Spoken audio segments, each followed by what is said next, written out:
अस्सलामुअलैकुम, वेलकम आप सभी का इस नए वीडियो में। तो आज का वीडियो आप लोगों के लिए काफ़ी ज़्यादा इंपॉर्टेंट रहने वाला है। आज इस वीडियो में हम बात करने वाले हैं B pharma versus BSc nursing. इस वीडियो में हम देख लेंगे इन दो कोर्सेज़ के बारे में। दोनों कोर्सेज़ को हम कंपेयर करेंगे, दोनों कोर्सेज़ में किस तरह से एडमिशन होता है, और सबसे इंपॉर्टेंट हम जो बात करने वाले हैं वो है स्कोप के बारे में, यानी कि इन दो कोर्सेज़ में कौन सा कोर्स आपके लिए बेस्ट रहेगा। इन दो कोर्सेज़ में किस कोर्स में गवर्नमेंट में वैकेंसीज निकलती हैं और किस कोर्स में प्राइवेट में वैकेंसीज निकलती हैं, और किस कोर्स को कंप्लीट करने के बाद आप लोग अपना बिजनेस स्टैंड कर सकते हैं। इस वीडियो में मैं आपको कंप्लीट डिटेल्स बताने वाला हूँ दोनों कोर्सेज के बारे में। तो वीडियो को पूरा एंड तक देख लेना, चैनल को भी सब्सक्राइब कर देना और उसके साथ साथ टेलीग्राम ग्रुप और व्हाट्सएप ग्रुप दोनों ज्वाइन कर देना। दोनों की लिंक आपको डिस्क्रिप्शन में मिल जाएगी। तो चलिए वीडियो को शुरू कर ले। तो जान लेते हैं यहाँ पे B pharma versus BSc nursing के बारे में। तो देखिए, आगे बढ़ने से पहले हमारी तरफ से जो ये वीडियो देख रहे हैं सभी लोगों को जो हमारी तरफ से ईद मुबारक। आपको पता है कि आज ईद उल फितर है, तो हमारी तरफ से वीडियो देखने वालों को और उनकी फैमिली मेम्बर्स को ईद मुबारक। अल्लाह ताला आपको खुश रखे, आबाद रखे, शादाब रखे। तो चलिए अपने टॉपिक पे आ जाते हैं और दोनों कोर्सेज के बारे में यहाँ पे जानने की कोशिश करेंगे। तो देखिए, 12th के बाद बच्चों का पहले तो नीट ऑप्शन होता है, उसके बाद सेकेंडरी ऑप्शन मैक्सिमम बच्चों का होता है या तो बीएससी नर्सिंग या तो बी फार्म। लेकिन आप में से काफ़ी सारे बच्चे ऐसे होंगे जो कंफ्यूज होते हैं कि इन दो कोर्सेज में किस कोर्स के लिए जो है वो कौन सा कोर्स हमारे लिए सही रहेगा, और किस कोर्स को कंप्लीट करने के बाद हमें गवर्नमेंट में वैकेंसीज निकलेंगे, और कौन सा कोर्स अगर हम करेंगे तो हम बिजनेस सेक्टर में जा सकते हैं, प्राइवेट सेक्टर में जा सकते हैं। तो इस वीडियो में हम इन्हीं के बारे में बात करेंगे। तो सबसे पहले अगर मैं बीएससी नर्सिंग की बात करूँ तो बीएससी नर्सिंग आपको पता ही होगा कि बीएससी नर्सिंग जो हमारा कोर्स है ये प्रोफेशनल कोर्स है। पीसीबी के कैंडिडेट्स हैं, यानी कि फिजिक्स, केमिस्ट्री और बायोलॉजी अगर आपका 11th और 12th में है तो आप बीएससी नर्सिंग के लिए जा सकते हैं। तो 4 साल का ये प्रोफेशनल कोर्स है मेडिकल फील्ड का, और 8 सेमेस्टर्स में ये डिवाइड है। जम्मू कश्मीर के डिफरेंट गवर्नमेंट, प्राइवेट और सेमी गवर्नमेंट कॉलेजेस में ये कोर्स करवाया जाता है। इस कोर्स की अगर मैं बात करूँ कि ये कोर्स किस रिलेटेड है, तो देखिए, जब पेशेंट्स को हॉस्पिटल में एडमिट किया जाता है तो उन पेशेंट्स को जो है वो डॉक्टर्स जो मेडिसिन प्रिस्क्राइब करते हैं या जो फार्मासिस्ट उनको मेडिसिन देते हैं, उस मेडिसिन या उस दवाई को पेशेंट को जो है देना, टाइम पे देना, या पेशेंट की केयर करना, यही होता है आपका नर्सिंग। यानी कि पेशेंट केयर के रिलेटेड आप लोगों का जो बीएससी नर्सिंग का कोर्स होता है। ठीक उसी तरह से अगर हम बी फार्मा या फार्मेसी कोर्स की बात करें तो फार्मेसी कोर्स जो होता है इसमें मेडिकल वाले भी एलिजिबल होते हैं और उसके अलावा नॉन मेडिकल वाले भी एलिजिबल होते हैं। यानी कि दोनों पीसीबी और पीसीएम के कैंडिडेट इस कोर्स के लिए एलिजिबल होते हैं। ये भी प्रोफेशनल कोर्स है। 4 साल का फार्मेसी का कोर्स होता है। बी फार्म का कोर्स जो है वो ये 4 साल का होता है और 8 सेमेस्टर्स में डिवाइड होता है। ये कोर्स जम्मू कश्मीर में भी करवाया जाता है। कश्मीर का एक गवर्नमेंट कॉलेज जो कश्मीर यूनिवर्सिटी की एफिलिएटेड है उसमें बी फार्म करवाया जाता है, और उसके साथ साथ जम्मू में 3-4 प्राइवेट कॉलेजेस हैं जहाँ पे बी फार्मा का कोर्स करवाया जाता है। ठीक, दोनों कोर्सेज प्रोफेशनल कोर्स हैं और दोनों कोर्सेज का ड्यूरेशन जो होता है वो 4 साल का और 8 सेमेस्टर्स में ये डिवाइड होता है। ठीक, इन कोर्सेज के एडमिशन्स की अगर मैं बात करूँ पहले, तो दोनों कोर्सेज का जो एडमिशन प्रोसेस है जम्मू कश्मीर में वो जेके बोबी के थ्रू ही होता है, Jammu and Kashmir board of professional entrance examination.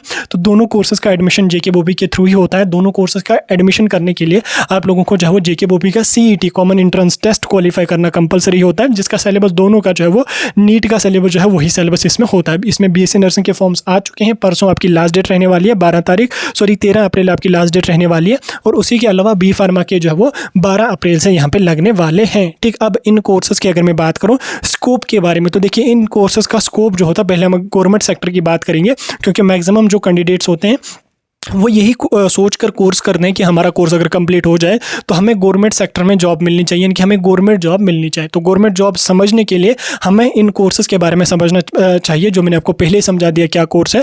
अब अगर हम गवर्नमेंट या स्कोप दोनों कोर्सेज़ के समझने की कोशिश करें तो आपको एक एग्जाम्पल के तौर पर मैं आपको समझा रहा हूँ। देखिए, अगर फॉर एग्जाम्पल एक हॉस्पिटल है, उसमें अगर 5 या 10 डॉक्टर्स हैं, 5-10 डॉक्टर्स के साथ साथ लगभग वहाँ पे 30 to 40 या 50 नर्सेज वहाँ पे होनी चाहिए।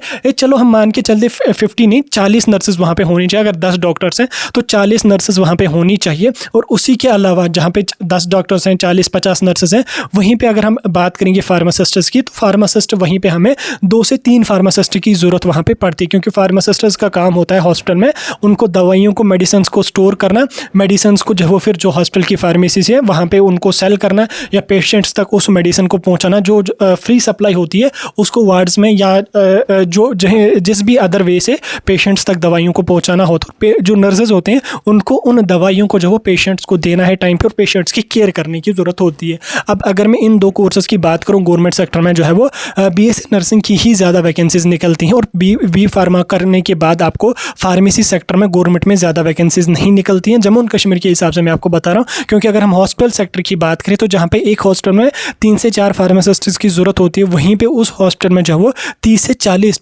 40 के भी ऊपर 50 तक जो नर्सेज की ज़रूरत वहाँ पे होती है। दैट मीन्स कि अगर आप गवर्नमेंट सेक्टर में जाना चाहते हैं तो आपके लिए जो है वो बीएससी नर्सिंग ही बेस्ट रहेगा, क्योंकि उसमें आपकी वैकेंसीज काफ़ी ज़्यादा आती हैं। ठीक, यहाँ तक आपको समझ आ गया। अब अगर मैं आपको बोलूँ कि बी फार्मा भी आपके लिए बेस्ट है तो किस तरह से बेस्ट है, देखिए जब आप बी फार्मा कंप्लीट कर लोगे उसके बाद आपको PCI pharmacy council of India की तरफ से एक लाइसेंस दिया जाता है, ड्रग लाइसेंस आपको दिया जाता है। उस लाइसेंस को लेने के बाद आप अपना ईजिली मेडिकल स्टोर खोल सकते हैं जिसमें आप अच्छा खासा मुनाफा कमा सकते हैं। वो लाइसेंस आपको जो है वो बीएससी नर्सिंग कंप्लीट करने के बाद नहीं मिलेगी। यानी कि अगर मैं प्राइवेट सेक्टर की बात करूं तो प्राइवेट सेक्टर में जो है वो बी फार्मा की काफ़ी ज़्यादा वैकेंसीज होती हैं और प्राइवेट सेक्टर में जो है वो बी फार्मा की ज़्यादा नीड होती है as compare to BSc nursing. क्योंकि प्राइवेट सेक्टर में अगर हम बात करें तो प्राइवेट सेक्टर में फार्मासिस्ट की जो ज़रूरत होती है वो फार्मास्यूटिकल इंडस्ट्रीज़ में भी होती है, जहाँ पे दवाइयाँ वगैरह बनती हैं वहाँ पे भी जो है वो फार्मासिस्ट की ज़रूरत होती है, वहाँ पे नर्सेज की ज़रूरत नहीं होती है। या जहाँ पे मेडिसिन को पैक किया जाता है या उसको सेल किया जाता है, जो भी मेडिकल स्टोर्स होते हैं वहाँ पे भी फार्मासिस्ट की ही ज़्यादा ज़रूरत होती है, वहाँ पे नर्सेज की ज़रूरत नहीं होती है। लेकिन गवर्नमेंट सेक्टर में जो है वो ज़्यादा जॉब वैकेंसीज जो होती हैं वो नर्सिंग वालों के लिए ही होती हैं, इनकी नर्सेज की ही यहाँ पे निकलती हैं। फार्मेसी में जो है वो उतनी ज़्यादा जॉब्स निकलती हैं लेकिन कम निकलती हैं एज़ कम्पेयर टू नर्सिंग। लेकिन फार्मेसी में आपके लिए ये बेनिफिट रहेगा, इसमें आपको जो है वो पीसीआई की तरफ से एक लाइसेंस दिया जाएगा। 4 साल आप कोर्स कर लो, आप लाइसेंस लेने के बाद आप अपना ईजिली मेडिकल स्टोर खोल सकते हैं या किसी भी फार्मास्यूटिकल इंडस्ट्री में जा सकते हैं, तो वहाँ पर आप अच्छी खासी अर्निंग कर सकते हैं। उसी तरह से अगर हम बीएससी नर्सिंग के प्राइवेट सेक्टर की बात करें तो बीएससी नर्सिंग की अगर आप प्राइवेट सेक्टर में जाओगे तो वहाँ पे आपको सैलरी उतनी ज़्यादा नहीं मिलेगी, ज़्यादा से ज़्यादा 8 से 10 हज़ार, जब ज़्यादा ही होगा तो 15,000 तक आपको उसमें सैलरी मिलेगी। लेकिन वहीं अगर आप किसी फार्मास्यूटिकल इंडस्ट्री में जाओगे फार्मेसी करने के बाद तो आपको 40-50 हज़ार आसानी से वहाँ पर सैलरी मिलेगी। लेकिन अनफॉर्चुनेटली जम्मू एंड कश्मीर में फार्मास्यूटिकल इंडस्ट्रीज़ उतनी ज़्यादा नहीं है, तो आपको जम्मू एंड कश्मीर के बाहर ही फार्मास्यूटिकल इंडस्ट्रीज़ में जाना पड़ेगा। या आने वाले ईयर्स में जो है वो जम्मू एंड कश्मीर में भी काफ़ी सारी फार्मास्यूटिकल इंडस्ट्रीज़ यहाँ पे मतलब लगने वाली है। यानी कि इन शॉर्ट वर्ड्स अगर आपको मैं बताऊं, बी फार्मा भी सही है, बीएससी नर्सिंग भी अपने हिसाब से सही है, लेकिन मेरे हिसाब से, मैं अपने एक्सपीरियंस के हिसाब से बोल रहा हूँ, अपनी रिसर्च के हिसाब से बोल रहा हूँ। आपका क्या पॉइंट ऑफ व्यू होगा आप कमेंट सेक्शन में बता सकते हैं। तो मेरे पॉइंट ऑफ व्यू से ये है कि बीएससी नर्सिंग में ज़्यादा वैकेंसीज निकलती हैं as compare to B pharma. यानी कि फार्मेसी सेक्टर से बीएससी नर्सिंग वाले सेक्टर में जो है वो गवर्नमेंट में वैकेंसीज ज़्यादा निकलती हैं, लेकिन प्राइवेट सेक्टर में जो होती है वो फार्मेसी के बच्चों की नीड होती है। और अगर आप जो है वो डिग्री कंप्लीट करने के बाद आप मेडिकल या मेडिसिन का कोई बिजनेस करना चाहते हैं तो उसके लिए आपको जो है वो बी फार्मा ही बेस्ट रहेगा, क्योंकि लाइसेंस आपका मिलेगा, आप इजीली जो है वो मेडिसिन का कोई भी अपना बिजनेस कर सकते हैं। चाहे फिर आप अपना मेडिकल स्टोर खोलो, ड्रग डिस्ट्रीब्यूशन का कोई या आपकी जो है मैन्युफैक्चरिंग कोई फार्मास्यूटिकल इंडस्ट्री खोलो, तो आपका जो है वो उसमें काफ़ी अच्छा रेवेन्यू जनरेट कर सकते हो और काफ़ी अच्छी उसमें आप जो है वो अर्निंग यहाँ पे कर सकते हो। ठीक, दोनों कोर्सेज अपने हिसाब से सही हैं, दोनों कोर्सेज़ की वैकेंसीज निकलती हैं, लेकिन बात होती है ज़्यादा और कम वैकेंसीज़ की। तो ज़्यादा वैकेंसीज जो होती हैं वो फार्मेसी नर्सिंग में ही यहाँ पे निकलती हैं एज़ कम्पेयर टू फार्मेसी। ठीक, अब इस वीडियो को देखने के बाद आपको क्लियर हो चुका होगा कि आपके लिए कौन सा कोर्स बेस्ट रहेगा, किस कोर्स में गवर्नमेंट में वैकेंसीज निकलती हैं, किस कोर्स में फार्मेसी में वैकेंसीज निकलती हैं। कंप्लीट डिटेल्स मैंने आपको बता दी। कोई डाउट होगा मुझे कमेंट सेक्शन में पूछ सकते हैं।